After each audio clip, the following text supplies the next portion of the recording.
L'apothéose de l'Europe, le sacre historique du Paris Saint-Germain.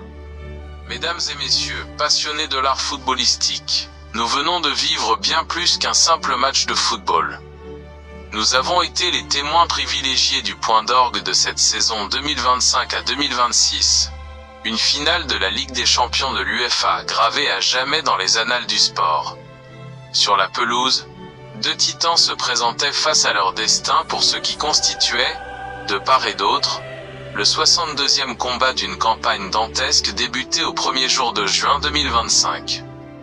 Pour Arsenal, c'était l'aboutissement d'un marathon anglais de 63 rencontres.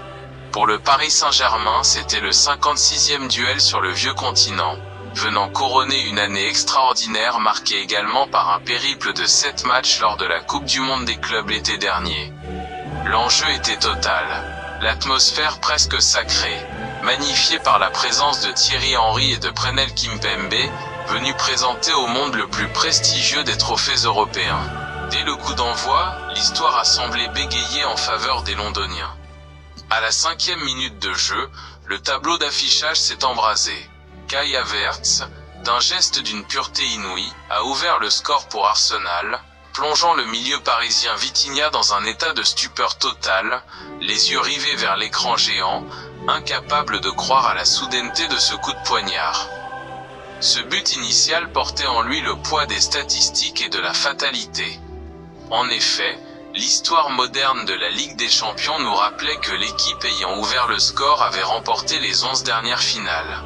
Pour retrouver trace d'un renversement de situation après avoir concédé le premier but, il fallait remonter à l'année 2014 et au miracle du Real Madrid face à l'Atlético. Arsenal, fort de cet avantage psychologique et de la fraîcheur de sa jeunesse, symbolisé par Miles Lewis Kelly, devenu à 19 ans et 246 jours le deuxième plus jeune Anglais à débuter une finale européenne après Trent Alexander-Arnold en 2018, a alors dressé une muraille de Chine. Le premier acte de cette tragédie grecque s'est résumé à un paradoxe tactique absolu. Les hommes de Mikel Arteta ont fait le choix délibéré de défendre leur bastion, acceptant de subir les vagues franciliennes. À la mi-temps, les chiffres donnaient le tournis. 77% de possession de balles pour le Paris Saint-Germain, contre un minuscule 23% pour les Gunners. Pourtant, aux grandes dames des supporters parisiens, c'est bien Arsenal qui menait 1-0. Les Londoniens, portés par des joueurs aux organismes ultra sollicités, Arsenal comptant 9 des 12 acteurs de cette finale ayant dépassé les 3000 minutes de jeu cette saison, pliaient mais ne rompaient pas. Ils contenaient le génie de Vitinha, le maître à jouer parisien, capable de casser les lignes à 227 reprises cette saison par ses passes chirurgicales, là où le meilleur londonien dans cet exercice, Declan Rice, n'avait pas franchi la barre des 100 unités. Mais le Paris Saint-Germain version Luis Enrique possède cette âme des champions qui refuse de mourir. Malgré des lacunes évidentes cette saison, matérialisées par une fébrilité défensive coupable, le PSG étant le club ayant commis le plus d'erreurs menant à un tir adverse et à un but encaissé, tout en concédant la majorité de ses occasions sur le flanc droit de sa défense, les Parisiens ont poussé. Ils ont pilonné cette équipe d'Arsenal qu'ils commençaient à bien connaître, s'agissant de leur 4e confrontation en 2 saisons. À la 71e minute, le destin a basculé. Un pénalty a été accordé aux champions de France en titre, provoquant la colère noire et le carton jaune de 4 minutes plus tard, après de longues secondes d'une tension insoutenable, Ousmane Dembélé s'était lancé pour transformer la sentence. 1 partout. Le compteur était remis à 0, brisant la malédiction statistique du premier buteur.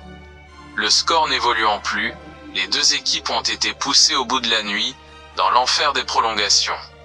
C'était le choc ultime entre la meilleure attaque d'Europe, Paris et ses 44 buts inscrits, talonnant le record historique du FC Barcelone de l'an 2000, et la résilience collective d'Arsenal, qui rêvait de réaliser le premier doublé championnat Ligue des Champions de son histoire, pour rejoindre Liverpool, Manchester United et Manchester City dans le panthéon du football britannique. Les minutes ont défilé, les jambes sont devenues lourdes, les esprits se sont échauffés mais le score est resté figé. Il fallait en découdre lors de la terrible et divine loterie des tirs au but.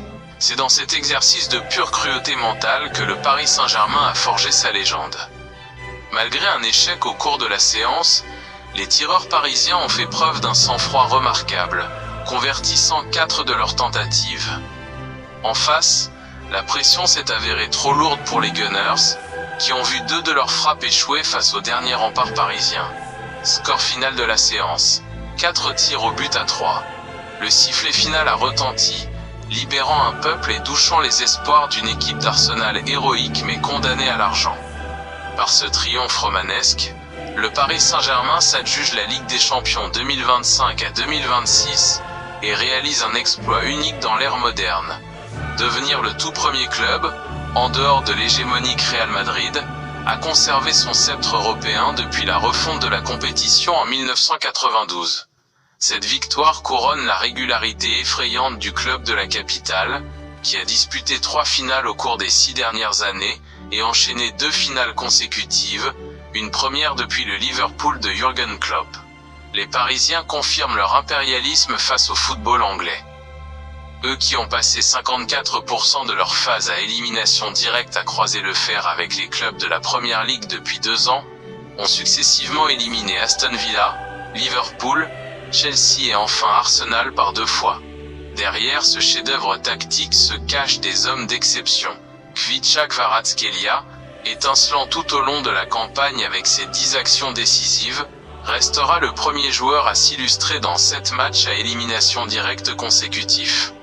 Sur le banc, le stratège Luis Enrique s'offre sa 3e couronne personnelle après ses sacres de 2015 et 2025, consolidant son statut de technicien le plus redoutable de l'histoire de la compétition avec 64% de victoires. Ce soir, Paris n'est pas seulement la ville lumière, elle est, pour la 2e année consécutive, la capitale incontestée du football roi. Vive le sport, et honneur aux champions!